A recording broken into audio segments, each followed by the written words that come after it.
press conference. Tom Tiberi, WBNS. Coach, with Tennessee coming, first time ever, December 12th, the game in there, what's the message to the fans, and what do you guys need from them? Because this is kind of, the CFP is going to do what they're going to do, but what's your message to the fans? Well, I'm excited for our players, but I'm excited for our fans to get back together this Saturday in the shoe for an historic event like we talked about last time. This is right now the first time it's ever happened before, and I think for everyone to get back together is exciting. And I know our players are that way. We had our senior tackle yesterday, and to listen to these guys get up there and talk about how much they love this university, they love their teammates, they love this program, and then to spend some time with the parents and talk to them about their sons and the work and the sacrifice they've made. And it was a great day to spend time with our seniors and what they put in. And so for them to get an opportunity to play at home in something like this is great. And but it just is exciting for our fans. And just like our players, the fans are invested in this in a big way. And so it's going to be an exciting day, or exciting night. 8:00 kickoff. And this week of work for us is going to just continue to build to Saturday. Bill Landis, Kings of the North. Ryan, you've remarked a couple of times that you made a decision at some point in the offseason to huddle, play a little bit more deliberately, I guess, than maybe you guys have in the past. Why was that ultimately the path you guys wanted to take? And with 12 games of data now, do you feel like you got what you wanted out of that? Yeah, from the beginning of the season, the idea was that this is a new era. This is a new season for us. Obviously with the number of games that we've been in, and also with the addition of coach-to-player communication. There's just, there's different things that come in schematically that way, but also the number of plays came down. I think the other thing, too, about the huddle, which was significant this year for us, was just getting everybody together and having Will be in the huddle and look everybody in the eye, talk to him about the down and distance, talk to him about what happened on the last play, and bring everybody together, the offensive line talking together, the receivers. And that's important. It really is. It's kind of something we've almost lost when you're in a no huddle situation. You can find yourself almost on your own. And having Seth in the huddle at times this year was great. And so that's been a big part of it. Mixing in the no huddle part of it as a change of pace certainly does change the tempo and can be an advantage. And so we'll certainly make sure that's part of our plan as we head into the playoffs. It has been this year as well. We've used both of them. But I think with the change of pace in terms of the clock stopping after first downs really only happening inside of 2 minutes now, the games go faster, and so it's a lot more focus on efficiency. And we're going to play against a team that's going to play fast here on Saturday night. So we know what we need to do defensively in terms of getting lined up, and they're going to challenge us. And they're a very good team. I give Tennessee a lot of credit. They're well coached and they have a great attack. And so, we have to do a great job of getting lined up in those situations. But I think for us, we found a good rhythm with that. I think it's allowed us to be more efficient. But there's also times when we need to speed it up to put more stress on the defense. Guys, we're going to need to stick to just one and done questions just because we're on a little bit of a time schedule with all the other players and coordinator coming. Let's go with Tony Girdman, Buckeye Huddle. Ryan, with the portal now going on, how difficult is it to put a roster together while also preparing for a playoff? And how much of your daily hours are put into the portal right now, keeping your team together and bringing in new players?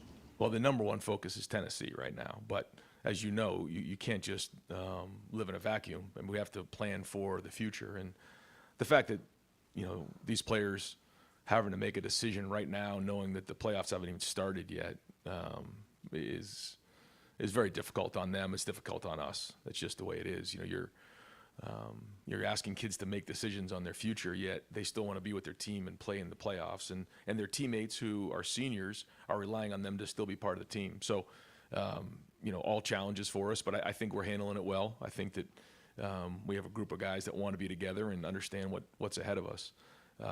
For the staff, we're doing everything we possibly can to make sure that we're retaining the players and providing them what they need, and then also making sure that If there are some things in the portal that we need to, fill holes with, we'll do that. And there's some good players out there. But the number one focus right now is beating Tennessee. Dave Biddle, 24/7 Sports. Ryan, what's the plan on the offensive line? You alluded, when we talked to you 2 weeks ago, there might be some changes there. Any changes forthcoming? Luke Montgomery's got some reps at guard, and so you're probably going to see him at guard some this game. We'll see how this week goes, but Austin will be rotating in there as well with Tegra. So that'll be the plan now. We still have a whole week of preparation, and things can change, as of tomorrow, when we get on the field. But the plan right now would be to rotate those guys. Dan Hope, 11 Warriors.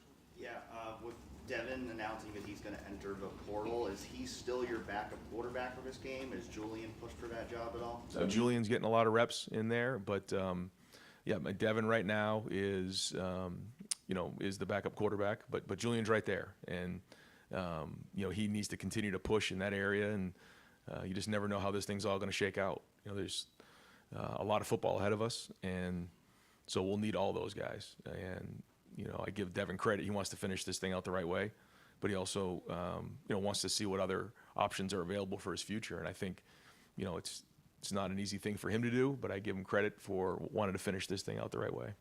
Spencer Holbrook, Letterman Row. Yeah, with Luke, what did you guys see in him that maybe you didn't see after the Simmons injury and then after Seth's injury that made you guys think like, okay, he can go play in a college playoff game? Well, I think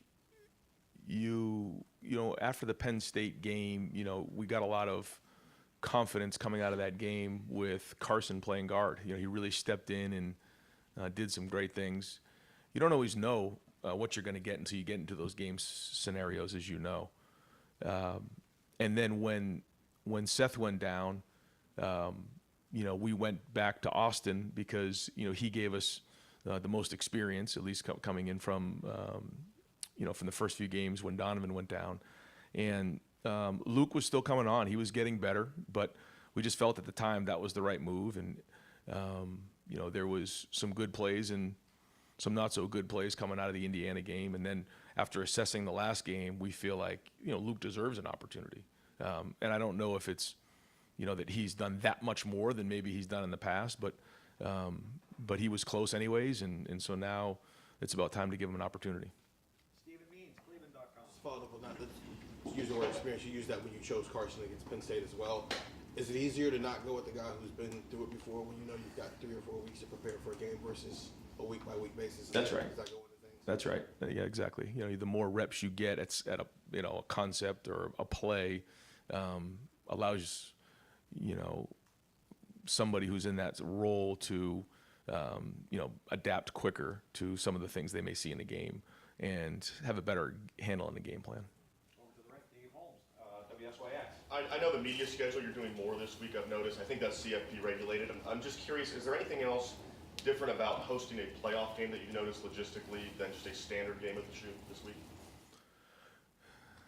No, I think we're staying on the same routine that we've been on. We're going to still use some of our playoff experiences to use as a reference for this game. But when you look at it, first off, it's a quick turnaround. There was a week where you're in limbo, and then on Sunday you find out you're playing Tennessee. You have 1 week, and now you're in the game week. And so what we try to do is continue to stay on the game week routine. I think that's the way to go. When you play in a bowl and you have a lot more time off, then it's different. You get some of the young guys work, some of the older guys spend a couple weeks resting, working on Indy, but not getting as many reps. This we pretty much stayed on a game routine, and we did that last week. We had our Sunday, today's our off day, and Tuesday will be a normal Tuesday for us. So it's been pretty much like a game week for us, and we're going to keep it that way. Joey Kaufman, Columbus Dispatch. I just quickly clarify on Lucas. He's been repping at left and right, and that rotation would include repping both of those guys. He's been mostly getting reps at left, but he will have an opportunity to get reps at right as well. And the guys who went in the portal last week, other than Devin, Gabe, and some of those guys, what is their status as far as being on the roster for the playoff? Yep. So Gabe will not be on the roster, and then who else? Kojo and Jaden. And Koj will be. Jaden will not be. Yep. I know that you'd never just want to force feed wide receivers. You want the offense to develop and do what it can. But when you see the target share that maybe guys like Emeka and Jeremiah have taken a little bit of a decline there at the end of the year, how do you go about balancing getting them the ball but making sure you're not forcing it? Yeah, I think, you got to learn coming out of the season on, what where you've been. I think that the team that we started with at the beginning of the season, where we were in the middle of the season, and where we are now are all three different areas for different reasons. And the bottom line is, when you look at where we are right now, we've got to make sure that we're maximizing our strengths and minimizing our weaknesses or deficiencies, and that we all have to take accountability to do our job. Like, those are the areas that, we got to focus on. Now, what does that mean schematically? I don't really want to get into that, but that's the bottom line. And, we are in a different place when you think about where our offense was at the beginning of the year, the middle of the season, and now it's different. Same thing with our defense. What we thought going into the season, mid-season, and now you can see that we've changed. Now, it hasn't been drastic, but enough. And I think that's the most important thing. So, yeah, we got to make sure that we're getting our best players the ball. But that's what when I'm talking about, maximizing our strengths. We got to be able to do that, and that's very important in this game. Austin Ward, podcast. Ryan, did you all feel like Will was limited at all in the second half against Michigan? And I don't know how specific you would get into that, but how has he responded since then? He's doing great. He's had a good couple weeks of practice. He's ready to go. I know he wants to, just like all of us, move on and focus on Tennessee. There's certainly plays that he'll want to have back in that game, but one thing about Will is, he's got a very positive mindset, and he's very resilient, and you can see he's got a bounce in his step right now. He wants to get back on the field as fast as he possibly can. You can see that, and he wants to lead this offense, and it's going to be a very important part of this game on Saturday night is his leadership, and he'll be ready to go. Cameron T. Robinson, The Athletic. Ryan, I know 2022 is a little different. Obviously, you were a play caller. Obviously, you lost that game in Georgia, but it seemed like that game, after losing to Michigan, you guys played a little more free, a little more loose. What can you take away from the lead up to that game and apply with this group from the lead off from Michigan losses to now? Yeah, I think there was guys who were part of that game on the team and part of being in the playoffs, so they know what it's like to play in the playoffs, which is great. There's a bunch of guys in the room that don't. I think for us to recognize that, once you get into the playoffs, it's a brand new start. And I think that's what our guys have recognized now, the fact that, they've earned the opportunity to play in the playoffs. That's it. We have 2 top 5 victories, and we have 10 wins. And there's a lot of teams across the country that aren't in the playoffs. So the bottom line is, like, we are in the playoffs. And, every team is going to have their issues and deficiencies. And the teams that can address those the best are going to win this thing. And that's it. It's a new era. It's a different time. And I think our guys recognize that. And I think, the guys, especially who played in that game, also realize that, no matter how the season ends, like, that game is coming, and you got to learn from it and grow from it and go from there. And sometimes you can be really, really close to something and not realize it. And what you have to do is just keep pushing forward and keep rolling and keep going. And that's been the message to our guys. Pat Murphy, 24/7 Sports. Ryan, you talked about the tempo of Tennessee a little bit, but when you're facing a team that moves as quickly as they do, how does that impact everything you guys are doing? I imagine it affects both sides of the ball a little bit. What impact does that have on you guys? Well, Chip was one of the first to ever do this, and I was his quarterback. So we were laughing about that the other day, and it's kind of gone full circle. And the idea of their offense, first off, they're very, very well coached, and they have a very, very good plan of what they do. And they play physical, and they run the ball up inside. But when you're going no huddle, the first thing they want you to do is they want you to not get aligned, and they want you to not communicate well. They want to stretch you horizontally. They want to stretch you vertically, get you in space. And then, obviously not run to the ball and get tired and those type of things and play undisciplined. I mean, that's the whole idea of it, and that they're going to be in better shape than you are at the end of the day. So, we know that what that style is, we know what the philosophy is, but it doesn't make it easy. It's like playing an option team. You don't really understand it till you're playing against it. So we've had a couple weeks to prepare for this. I think the preparation's been good. I think Jim's plan is excellent going in. And I think that our scout teams have done a good job. We've been doing some good work to try to press our guys and make sure they understand how stressful it is to play against this style. But, ultimately it's still going to come down to taking on blocks, defeating blocks, and tackling in space. Dylan Davis, Delaware Gazette. On Selection Sunday, you talked about wanting your team to play free and without fear of consequence, and I'm guessing as a head coach that falls largely on you to facilitate that. How have you been different? Obviously, your team didn't play. There was nothing free and easy about them in that Michigan game. How have you facilitated that, and how have you changed your approach to this game compared to that? Again, like the fans, like the university, like our players, the coaches, myself, like we are all invested in this thing in a big way. And I wish some of you guys could have, seen our senior tackle yesterday just to see how much these players care, how much these coaches care. And, as the season goes on, you continue to build and grow, and you just build this brotherhood together, and you're invested in each other. And so, when you win a game, it's thrilling. When you lose a game, it can be heartbreaking. And we understand that. And we're not going to apologize for that because we care a lot. And we know what it means to Ohio State to win football games around here. We understand what that game means. But ultimately, that's behind us. And you learn from it, and then you move on, and that's it. Because, it doesn't do us any good moving, backwards. So that's it. The focus is on Tennessee. You grow, you build. And I think this team is prepared to go play in this playoffs.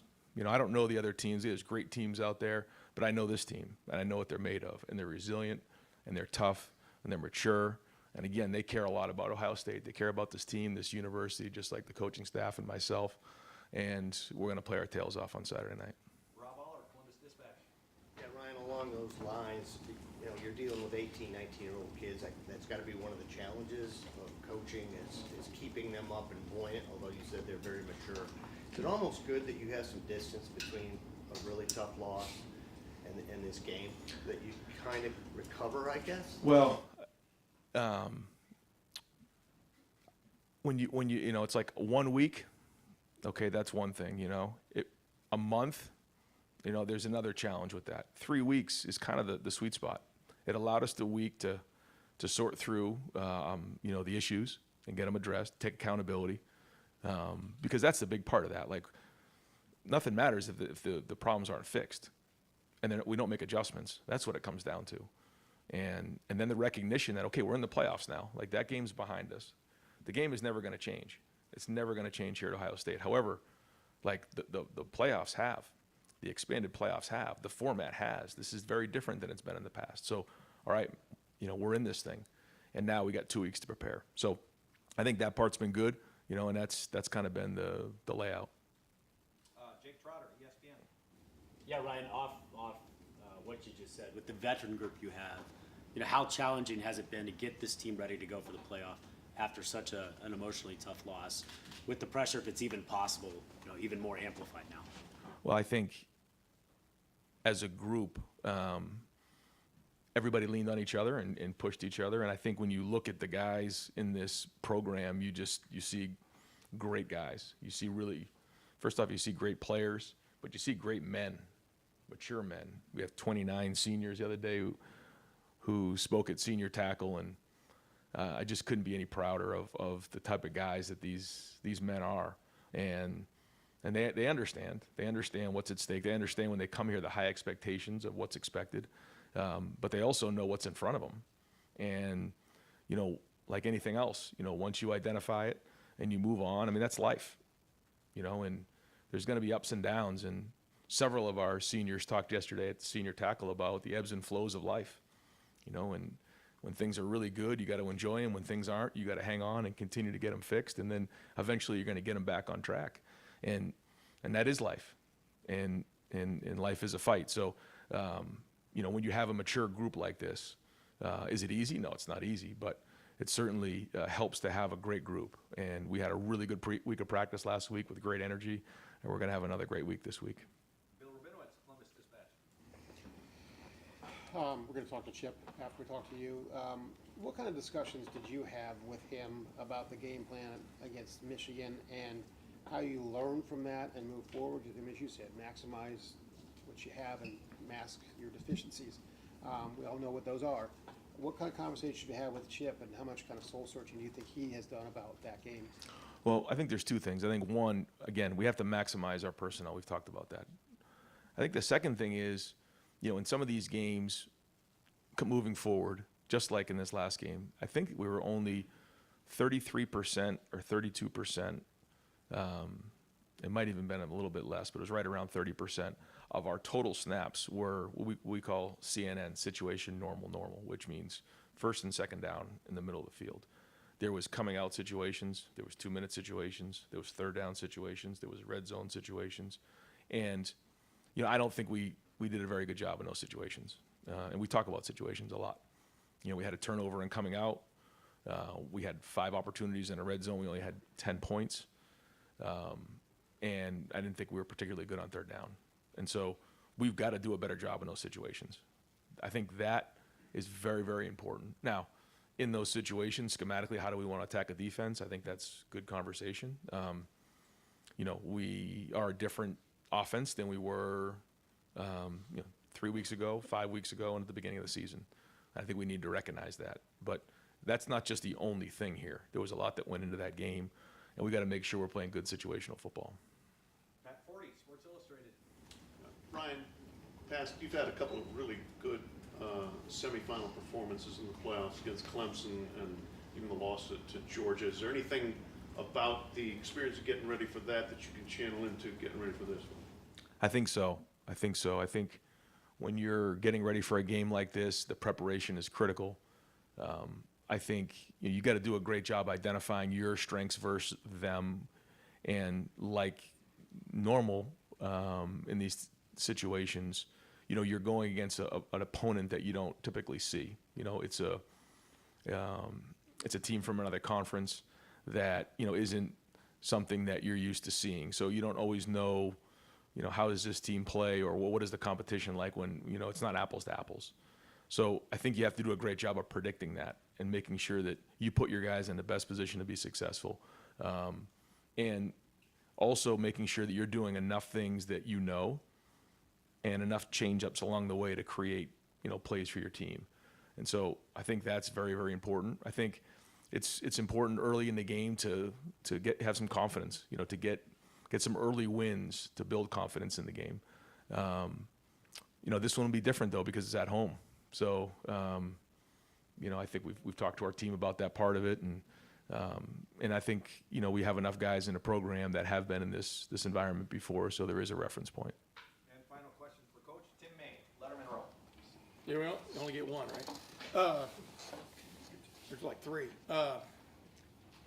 Several coaches around the country now donating, I don't know if that's the correct term, donating back some of their salaries in millions of dollars and stuff. And number one, would you be interested in that? And number two, do you see that as sort of a trend in major college football moving forward with the revenue sharing coming and all this stuff? I mean, I've just been focused on this game right here. But I can tell you that there's always different things that everyone's trying to look at to figure out how to raise money for NIL right now. There's no question. And I know it's a daily conversation here at Ohio State to try to figure out how do we best provide those opportunities for our players. I mean, that's the bottom line, because as we talk about recruiting right now, whether it's high school players or in the portal, it's just a major part of the discussion. And everybody usually starts with, well, NIL is not the number one thing, but it quickly gets to that. That's life. And the numbers that people are talking about nowadays is very important that, we're on the cutting edge of that here at Ohio State. And, those numbers right now only seem to be going up. I know that with the revenue share, there's a plan to put a cap on this. But right now, those numbers seem to be going up. And so we're always looking to find ways to raise more money. Yeah, I didn't mean to hit you sideways with that. Let me ask one thing. The fact that your team played in a cold weather game against Michigan and stuff, does it give you a little bit of head start on what's coming on Saturday with temperatures in the 20s and dropping. I mean, that's Yeah. a little getting used to, no matter if you live up north. It does, yeah. And being outside last week and practicing outside and acclimating to the weather, it makes a big difference. We'll be out there today, and yeah, it's like playing in the playoffs. Talk to them about being in Kansas City or up in Lambeau or Buffalo Bills in the AFC Championship game. I mean, that's what it's all about, is playing these types of games in December. Not that maybe growing up they thought that this is what it would look like in college football, but here we are, and our guys are excited about it and excited about being at home, and I think they're excited about the weather too, because we've been practicing it now for a few weeks. Thanks, Ryan. Okay.